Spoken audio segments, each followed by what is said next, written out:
This is the gospel according to the IRS, Breaking Points and Church Financial Updates. And now, here's the authority, Dr. Michael Chitwood and Breaking Points. I'm Michael Chitwood. Breaking Points. Grab your pad and pen. Let's get started. Yesterday, we were talking about bylaws, the importance of bylaws, and how that the bylaws were not the articles of incorporation. Some of you made that mistake. That's the reason why that we're changing and updating you with this powerful knowledge. And I'll tell you something else. Isn't truth wonderful? Even the Bible says that the truth will make you free. Also, if you ever want to have something you've never had, then you must do something you've never done. See, just because you have books in the church, and just because your heart is right with God, that doesn't make your books right by the IRS. We have a lot of preachers and churches and board members that their church is right with God. Your heart is right with God. But your books are not right by IRS law. So if you ever want to have something you've never had, then you must do something you've never done. So let's continue, if we can, with bylaws. Bylaws. Grab your pad and pen. This is some hot tax tips on bylaws for your church, your ministry. And by the way, this is not just for your church. This is for any nonprofit organization.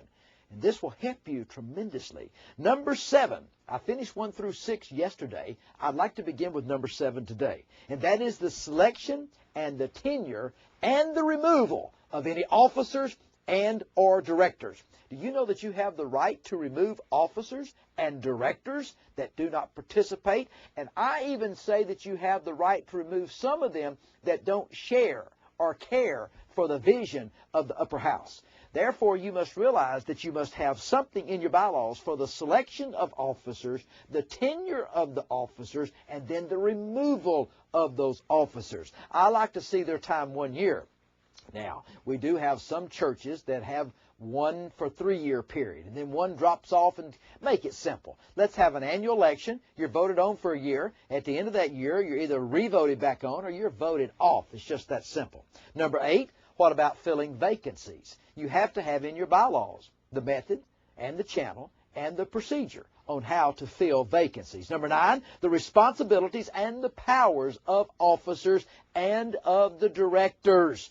You do know that the director can be an officer also. The officer can be a director, but they also can be separate. In other words, an officer would be the president and the CEO, but some board of director could not and may not want to serve in that capacity. Number 10, the methods of amending the bylaws. I can tell you this, listen to this. Bylaws should be maintained and kept up to date at all times. Changes duly made should be included in the official records of the churches and the organizations immediately after adoption. So the bylaws must be kept up to date. They must be amended as times change. So as you do that, what is the method? Number 11. Number 10, the method of amending the bylaws. Number 11, the purchase and the conveyance of all property. Who is going to allow the purchase and the acquisition of property, the conveyance of property to the corporation? We know that all assets purchased should be purchased in the name of the corporation. So who's going to give that responsibility? That's all done in the bylaws of the organization. Number 12, the adoption and the set of rules for the order of the church's business meetings.